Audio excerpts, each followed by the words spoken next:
Dominika ya Matawi, mwaka C wa liturujia katika kanisa. Dominika hii ina sura mbili, furaha na huzuni. Sura ya furaha tunaionja katika sehemu ya kwanza ya ibada ya siku hii, tunapoadhimisha namna Yesu alivyoingia Yerusalemu kwa shangwe siku 6 kabla ya Pasaka. Katika kuingia kwake Yerusalemu kwa shangwe, Yesu alipanda mwanapunda, ishara ya mfalme wa amani na utakatifu wake. Nao watu walimlaki kwa shangwe wakiwa na matawi ya mitende, huku wakiimba nyimbo za furaha na ushindi wakisema, Hosana mwana wa Daudi, ndiye mbarikiwa yeye ajaye kwa jina la Bwana, mfalme wa Israeli, Hosana juu mbinguni. Sisi nasi tunafanya maandamano ya kuingia kanisani kwa shangwe, tukiwa na matawi mikononi yaliyobarikiwa kama ishara ya kuingia Yerusalemu mpya mbinguni. Ndivyo sala inayotumika kubariki matawi inavyosema, E Mungu mwenyezi wa milele, uyatakase matawi haya kwa baraka yako, nasi tunamfuata Kristo mfalme kwa shangwe, utujalie tufike Yerusalemu ya milele kwa jina lake. Maandamano haya sio ya kuiga au kurudia mambo ya kihistoria yaliyopita tu, bali ni ishara ya nje ya sisi kukiri na kuungama waziwazi kuwa Kristo aliyeteseka, akafa na kufufuka kwa ajili yetu ndiye mfalme wetu. Baada ya matawi kubarikiwa na kwa kunyunyiziwa maji ya baraka, wakati huo watu wakiwa kimya wakitafakari makuu ya Mungu, inasomwa Injili inayosimulia kuingia kwa Yesu Yerusalemu kwa shangwe la kimasiha. Katika mwaka huu si wa kiliturujia, tunasoma Injili ilivyoandikwa na Luka sura ya 19 aya 28 hadi 40. Baada ya kusikiliza tafakari fupi, yanaanza maandamano kuelekea na kuingia kanisani kwa shangwe.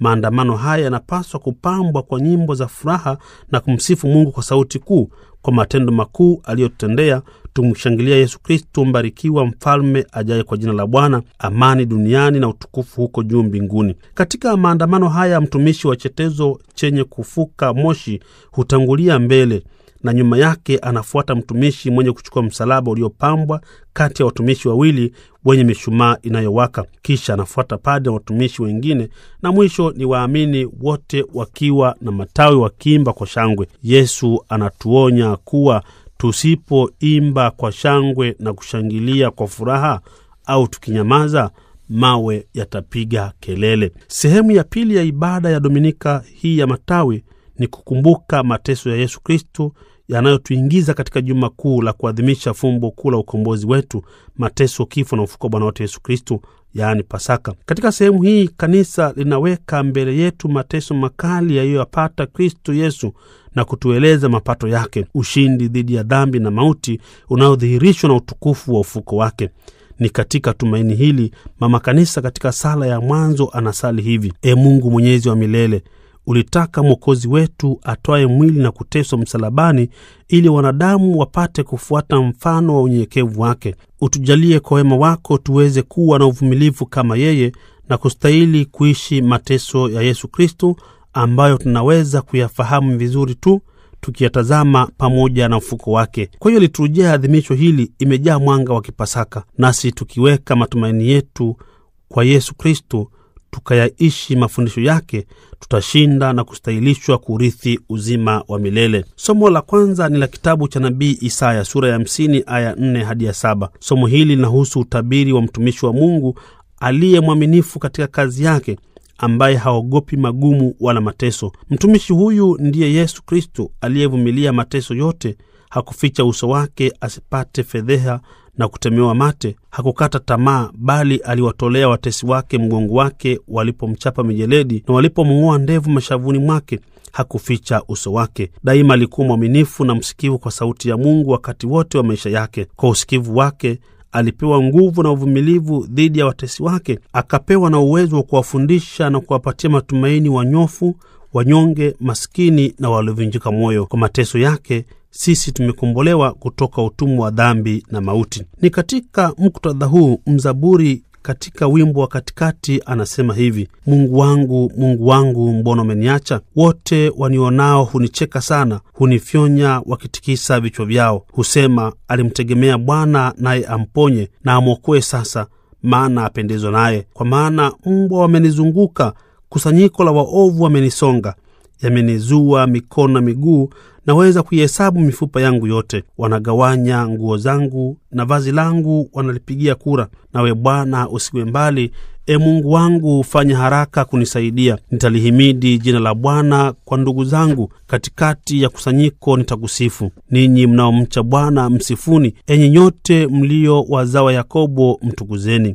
Nasi tukimtumainia Mungu, tukalisikiliza neno lake, tukalitii na kuliishi, hakika tutakapomlilia atasikia kilio chetu na kutuokoa. Somo la pili na waraka wa Mtume Paulo kwa Wafilipi sura ya 2 aya 6 hadi 11. Somo hili linaweka wazi matunda ya utii, unyenyekevu na uvumilivu wa Yesu Kristo, mtumishi mwaminifu wa Mungu, wokovu wa mwanadamu, na Yesu kuwekwa mfalme wa mbinguni na dunia. Maandiko matakatifu yanasema kuwa dhambi na mauti viliingia katika historia ya mwanadamu kwa kosa la wazazi wetu wa kwanza, Adamu na Eva, kukosa utii kwa Mungu.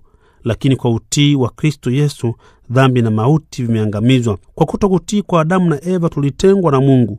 Kwa kutii kwake Kristo tumeunganishwa na Mungu. Nasi tunapaswa kutii amri za Mungu na za kanisa, kutii mafundisho ya kanisa, kuwatii na kuwasikiliza viongozi wa kanisa, ili tupate kustahilishwa kurithi uzima wa milele. Hata Waswahili hutuonya wakisema, asiyesikia la mkuu huvunjika guu. Basi tujikubali kuwa sisi kwa asili tu binadamu, lakini tusiung'ang'anie kwa nguvu binadamu wetu, bali tuachilie, tujitwalie hali ya kimungu kwa kuwa wana wake Mungu, ili tukaishi naye milele yote mbinguni. Injili ni ilivyoandikwa na Luka sura ya 22 aya 14, 23 hadi 56. Sehemu hii ya Injili ndiyo kiini cha maadhimisho ya Dominika hii, nayo inasimulia mateso ya Bwana wetu Yesu Kristo. Ikumbukwe kuwa siku ya Dominika ya Matawi, Injili inasomwa pasipo mishumaa wala chetezo na bila utangulizi wa ishara ya msalaba, nayo husomwa na shemasi baada ya kuomba na kupokea baraka kwa padri, na kama hakuna shemasi husomwa na padri. Lakini ili kuipamba liturujia hii, Injili husomwa na walei kwa kuimba, ili kuweza kuwa na uwakilishi wa wahusika katika simulizi hili. Lakini sehemu ya Kristo lazima isomwe au kuimbwa na padri. Simulizi hili linatuambia kuwa Yesu alikamatwa akiwa bustanini Getsemani akisali, naye bila ubishi alikubali kukamatwa, akahukumiwa na kuanza safari ya ukombozi kuelekea Golgotha kusulubiwa.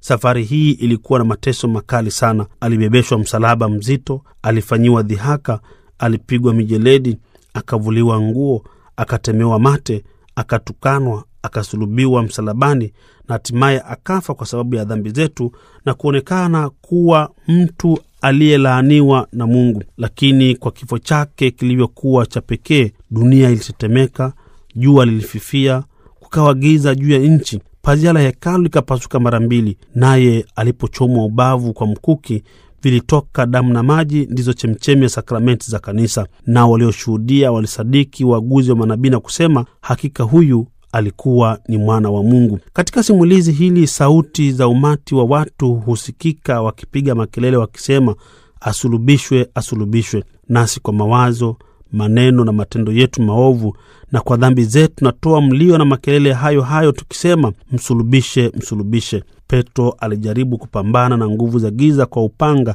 Je, sisi nasi hatuna fikra kama za Petro za kupambana na nguvu za shetani na ibilisi kwa upanga wa giza, masengenyo, malumbano, mapigano, visasi na fitina? Je, hatusemi kila siku katika makundi ya watu, msulubishe, msulubishe, mondoshe, mondoshe? Tukumbuke kuwa hatupaswi kumpigania Kristo kwa upanga, bali kwa ushuhuda wa maneno na matendo mema. Tuige mfano wa Kristo Yesu, Bwana, mwalimu na mkombozi wetu, aliyepambana na kumshinda shetani, si kwa upanga na vitisho, bali kwa uvumilivu, unyenyekevu, upole na utii wake kwa Mungu Baba. Yuda alimsaliti Yesu kwa busu, alama na ishara ya upendo. Petro alimkana mara 3, nao mitume wengine walimkimbia. Sisi nasi tunafanya mambo haya haya, tunamsaliti, tunamkana na kumkimbia Yesu Kristo kila tunapoionea aibu Injili, tunaporudi nyuma kiimani na kukosa matumaini kwake kwa sababu ya magonjwa au matatizo ya kimaisha, hata kutafuta suluhu katika dhambi. Jogoo amekwisha kuwika mara ya 3. Tunaalikwa kujirudi,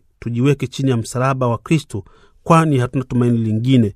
Japo kwao wanaopotea msalaba ni kikwazo na upuzi, kwetu sisi ni nguvu ya Mungu, alama na bendera ya ushindi, kama tukiutazama kwa imani na moyo wa toba. Basi katika Juma Kuu linalofunguliwa Dominika ya Matawi, tuombe neema ya kuwa wasikivu na watii, tujipatanishe na Mungu ili tuweze kuifurahia Pasaka, ufuko wa Bwana, na baada ya maisha ya hapa duniani tukastahilishwe kufurahi naye mbinguni. Ni katika tumaini hili mama kanisa katika sala ya kuombea dhabihu anasali hivi: E Bwana, utujalie rehema yako kwa ajili ya mateso ya mwanao wa pekee, basi ingawa hatustahili kitu kwa matendo yetu, tuipate rehema yako kwa ajili ya sadaka hii kubwa. Na utangulizi wa Dominika hii unaliweka wazi tumaini hili ukisema, yeye ingawa hakuwa na kosa alikubali kuteswa na kuhukumiwa pasipo haki kwa ajili ya wakosefu. Amefuta dhambi zetu kwa kifo chake na kutufanya wenye haki kwa ufuko wake. Na katika sala baada ya komunyo, mama kanisa anahitimisha maadhimisho ya Dominika hii ya kisali hivi: E Bwana, sisi tulioshiba mapaji yako matakatifu, umetupa tumaini la kupata hayo tunayoamini kwa ajili ya kifo cha mwanao. Tunakusihi hapo atakapofufuka utufikishe huko tuendako. Na hili ndilo tumaini letu. Tumsifu Yesu Kristo. Kutoka studio za Radio Vatikani ni mimi Padre Paskali Irondo.